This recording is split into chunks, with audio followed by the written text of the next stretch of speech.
Buongiorno e ben ritrovati con l'informazione di Telefriuli in apertura del nostro notiziario Il mondo del lavoro. Carenza di materie prime e rincari dell'energia pesano sulle imprese del Friuli Venezia Giulia. A luglio sono state autorizzate 1.200.000 ore di cassa integrazione, il valore più alto registrato da febbraio. Un pessimo segnale per l'autunno, dice William Pezzetta, segretario regionale della CGIL. Sentiamo.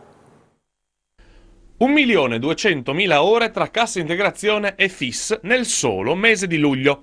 E questo il dato che emerge in Friuli Venezia Giulia, una vera e propria impennata degli ammortizzatori sociali nella nostra regione, ancor più verticale visto che nei mesi scorsi i numeri erano l'80% più bassi rispetto al 2021. È un brutto segnale, una decisa inversione di tendenza rispetto al primo semestre di quest'anno. È un indicatore che in qualche maniera comincia a raccogliere purtroppo anche tutte le problematiche che stiamo vivendo in questo periodo qua, legate al costo dell'energia, al tema del gas, alla guerra e alla difficoltà di reperire anche componentistica, cosa che ha messo in difficoltà anche molte aziende. L'allarme che noi lanciamo è per quest'autunno, dove noi abbiamo molte aziende anche energivore, dove il tema del costo dell'energia, ma anche il tema proprio dell'inflazione con le ricadute su consumi eccetera può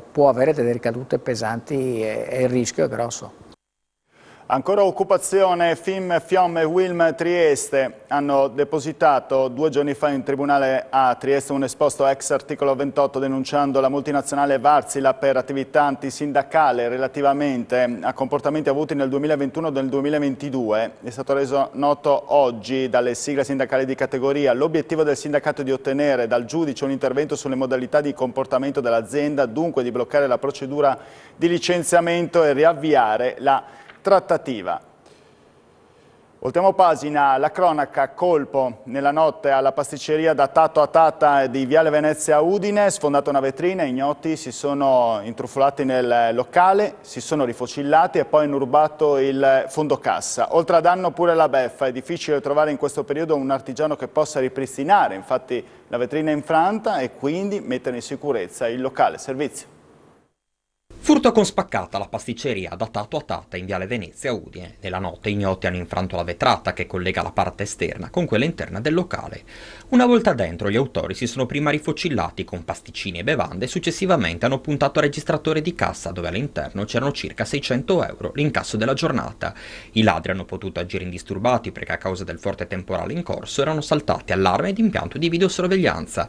Ad accorgersi della spaccata questa mattina alle 5 è stato il pasticcere che una volta sul posto ha potuto constatare come la vetrata serigrafata del valore di 7.000 euro fosse stata sventrata.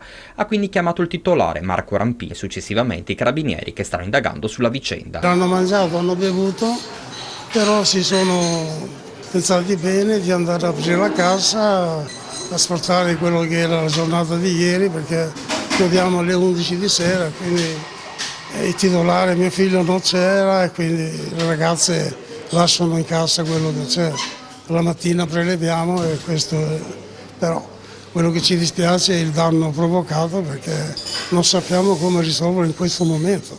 Oltre al danno pure la beffa, dal momento che in questo periodo dell'anno, oltre ai rincari delle bollette, è difficile trovare qualche artigiano che in tempi rapidi possa sostituire la vetrata in frantumi. È un disastro per quello, no?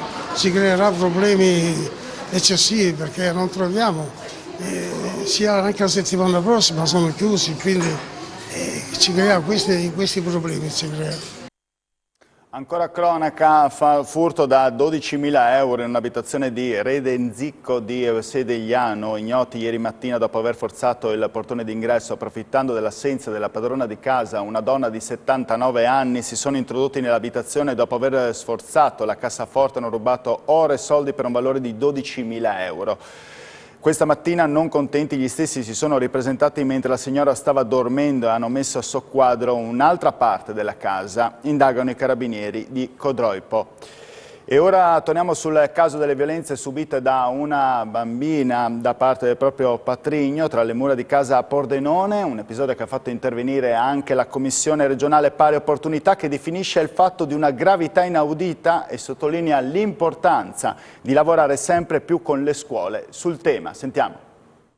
Continua a rimbombare l'eco della terribile storia che ha visto una bambina di 11 anni di Pordenone subire violenze sessuali ripetute dal proprio patrigno, un 55enne individuato dalle forze dell'ordine e allontanato dalla piccola, un fatto che serve a sottolineare una volta di più la tutela da porre nei confronti delle donne, in particolare se minori, perché episodi simili purtroppo accadono e non sempre emergono. Anche la Commissione regionale Pari Opportunità evidenzia il dramma che si nasconde dietro una tale brutalità. È sicuramente una situazione di una gravità inaudita, certo al momento è un'accusa, quindi dobbiamo evidentemente aspettare, però se il dubbio, comunque il magistrato ha stabilito l'allontanamento e quindi il divieto di avvicinare la bambina, evidentemente qualche fondamento c'è. La cosa è gravissima perché non è letteralmente ammissibile che una bambina venga violata dal patrigno o da chiunque sia. Il lavoro della Commissione prosegue a tutela di tutte le donne, ma il percorso pare ancora lungo. Dobbiamo assolutamente continuare a insistere a far sì che tutte queste evidenti violenze non vengano assolutamente più comminate, ma dobbiamo proprio combatterle dall'inizio, quindi a partire proprio da una cultura che parta anche dalle scuole. E voltiamo pagina, diamo uno sguardo al traffico in questo weekend che sarà caratterizzato dal bollino nero nella giornata di sabato con 340.000 veicoli nell'intero weekend. Sentiamo. Sabato da bollino nero e domenica rosso. Sulla 4 e sulla 23 traffico intenso e a tratti critico per questo weekend da esodo e controesodo. È l'effetto del rientro dei primi vacanzieri da una parte e delle ultime partenze per le mete estive dall'altra. A ciò si aggiunge il ritorno dei lavoratori dell'Est Europa dai propri paesi d'origine. Complessivamente nel fine settimana transiteranno sulla rete di Autovie Venete 340.000 veicoli, fari puntati in particolare sulla barriera di Trieste e sui caselli balneari. Nei dettagli, l'intero weekend sono previsti complessivamente quasi 60.000 veicoli in entrata all'Isert e più di 30.000 in uscita. Alla Tisana saranno circa 50.000 e mezzi in entrata e in uscita in una sorta di ricambio dei vacanzieri. Come sempre accade in caso di bollino nero, Autovie impiegherà il massimo delle forze in campo, circa 200 persone distribuite tra gestori di tratta e esattori, operai della manutenzione, assistenti all'utenza e al servizio sui piazzali di stazione, operatori degli impianti tecnologici, operatori di sala radio, ausiliari della viabilità, operatori di infomobilità, operatori dei presidi di soccorso sanitario. Torniamo sull'argomento della Varsila. Si è concluso da poco anche la conferenza stampa dove i sindacati hanno denunciato il gruppo Varsila per comportamento antisindacale, una scelta che potrebbe allungare i tempi della procedura di licenziamento dei 450 lavoratori diretti. Sentiamo. Comportamento antisindacale. CGIL, CISL e UIL hanno presentato al Tribunale di Trieste ricorso contro le 450 procedure di licenziamento annunciate dal gruppo Varsile, un'operazione non facile. Recuperare tutta la documentazione che è servita a dimostrare quello che è l'azienda oggi, non avendo mantenuto fede agli impegni quotidiani di accordi che sono stati scritti nei tempi. Solitamente, hanno spiegato i sindacati, queste procedure sono rapide e in circa 20 giorni si potrebbe avere una sentenza. Nel dettaglio, le accuse sono molto circostanziate. La motivazione principale è sicuramente successiva all'incontro che abbiamo fatto in Regione l'8 marzo, dove Varsila ha rassicurato tutta la parte sindacale e istituzionale presente al tavolo, garantendo il lavoro per tutto il 2022 per il primo semestre 2023 e presentando anche un piano di assunzioni, 79 assunzioni sia la parte service che la parte produttiva, di cui una parte viene fatta anche su Trieste. CGIL, CISL e UIL hanno comunque evidenziato come questa procedura non bloccherà del tutto i licenziamenti, ma potrebbe ritardarli facendo ripartire da zero il tavolo. Il 22 ci sarà una riunione a livello nazionale dei sindacati con l'obiettivo di chiedere ancora una volta una maggiore attenzione del governo in vista anche di una maxi manifestazione a inizio settembre per denunciare la deindustrializzazione di Trieste, dove solamente l'8% è industria a fronte di una media nazionale del 20%. Se Varsila dovesse non trovare una soluzione positiva, cioè continuare con questo, quello che ormai purtroppo è in campo, questo secondo noi è l'atto finale dell'industria triestina. sarebbe ormai la pietra tombale a quello che Trieste è stata, una città industriale, una città che aveva 300.000 abitanti. Ormai questo sarebbe un declino inesorabile sia per l'occupazione ma anche a livello sociale. La politica prosegue il lavoro delle segreterie dei partiti in vista delle elezioni del 25 settembre. Oggi il Movimento 5 Stelle ha ufficializzato gli esiti delle parlamentari con Patuanelli candidato in 3 collegi. L'architetto Pellegrino e il medico Cimolino invece la scelta di Europa Verde e Sinistra Italiana. Stefano Patuanelli, capolista al Senato e candidato anche in Lazio e Campania, e Luca Sutta alla Camera. Sono questi i principali risultati delle parlamentari del Movimento 5 Stelle rese note oggi sul blog di riferimento. Anche l'alleanza Europa Verde e Sinistra Italiana ha annunciato che capolista alla Camera sarà Serena Pellegrino, mentre al Senato Tiziana Cimolino. Partendo dal movimento di Grillo e di Conte, come detto, Stefano Patuanelli è il capolista, seguito da Elena Danielis, non candidata ma inserita perché era necessario rispettare la parità di genere e non c'erano rappresentanti di sesso femminili presenti. E poi Bruno Lorenzini, primo classificato con 275 preferenze. Alla Camera invece il primo posto è stato conquistato da Luca Sut, deputato uscente, con 430 preferenze. Al secondo posto Ilary Slatic, anche lei inserita in quanto non c'erano donne candidate, e poi Marco Castenetto. Per quanto concerne Europa Verde e Sinistra Italiana, capolista al plurinominale alla Camera sarà Serena Pellegrino, architetto udinese, già deputata dal 2013 al 2018, attualmente membro della segreteria nazionale di Sinistra Italiana. Al Senato, invece, la capolista sarà Tiziana Cimolino, medico di Trieste e coportavoce di Europa Verde in regione, attuale consigliera comunale di San Dorligo della Valle e già consigliera nel capoluogo giuliano. Torniamo in cronaca, è morta Sonia Azzurri, la vedova di Paolo Maurensig, lo scrittore scomparso poco più di un anno fa. L'ultima sua apparizione in occasione dell'inserimento del nome del marito nel famedio del cimitero di Udine. Sentiamo. Poco meno di 3 mesi fa aveva partecipato alle celebrazioni per l'inserimento del proprio marito nel famedio della città. Lei, Sonia Azzurri, vedova del compianto scrittore e marito Paolo Maurensig, era apparsa emozionata e come sempre discreta anche davanti alle telecamere. Chi era Paolo?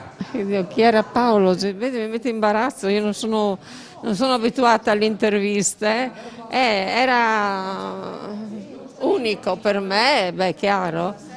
Triste ma anche tanto contenta che sia stato ricordato, che si ricordi così, ecco. A me manca tutto. A poco più di un anno dalla scomparsa di Maurensig, avvenuta il 29 maggio 2021, Sonia è mancata. Aveva 76 anni e si è spenta mercoledì al termine di una lunga malattia. Originario di Tavagnacco, viveva a Feletto Umberto. Proprio nel suo paese, durante una festa, aveva conosciuto Paolo. Un amore reciproco, lei, Sonia, a supportare sempre l'attività e la celebrità dello scrittore, come sempre dietro le quinte. Sonia Azzurri lascia una sorella. I funerali verranno celebrati a Feletto Umberto lunedì alle 10. Voltiamo pagina, saranno la giornalista sportiva Eleonora Boi e il conduttore radiofonico Filippo Ferraro a tenere a battesimo alla 36esima edizione di Aria Friuli Venezia Giulia. Taglio della prima fetta di prosciutto a San Daniele venerdì 26 agosto alle 19:30, laboratorio degustazioni già verso il tutto esaurito, numerose le richieste di bus turistici dal nord Italia e dall'Austria. Manca una settimana al taglio del nastro di Aria di Friuli Venezia Giulia e la maggior parte degli eventi in calendario dal 26 al 29 agosto a San Daniele del Friuli è già sold out. Madrina e padrino della 36esima edizione saranno la giornalista sportiva Eleonora Boi e il conduttore radiofonico Filippo Ferraro. La Kermesse, che da oltre 35 anni celebra il prosciutto di San Daniele DOP nel suo luogo d'origine, ritorna solo per quest'anno a fine agosto per un'edizione speciale che promuove, oltre all'eccellenza dell'enogastronomia friulana, anche 6 itinerari turistici lungo un'ideale via dei sapori e del prosciutto che si estende dalle Alpi all'Adriatico, realizzata grazie alla stretta sinergia tra il Consorzio e la Regione. 15 gli stand enogastronomici lungo le vie del centro. Sono più di 2600 le prenotazioni ricevute per i laboratori e le degustazioni. Il 62% degli ospiti che si è prenotato proviene da fuori regione, in prevalenza Veneto, Lombardia e Centro Italia. Numerose le richieste di bus turistici dal nord Italia e dall'Austria. Anche le visite guidate organizzate nei prosciuttifici aperti hanno stimolato gli ospiti, più di 1500 le prenotazioni. Grande interesse per le visite alla Biblioteca Guarneriana e per i picnic organizzati sabato 27 e domenica 28 agosto, con ancora pochi posti disponibili. Sold out pure per il treno storico Arlecchino, in partenza da Trieste domenica 28 agosto, ultimi posti disponibili solo con partenza da Udine. A dare il via alla prima serata di aria di Friuli Venezia Giulia, venerdì 26 agosto alle 18:45, sarà l'esibizione della banda dell'Aeronautica Militare Italiana sulla scalinata del Duomo. Alle 19:30 taglio della prima fetta del prosciutto di San Daniele con Eleonora Boi e Filippo Ferraro.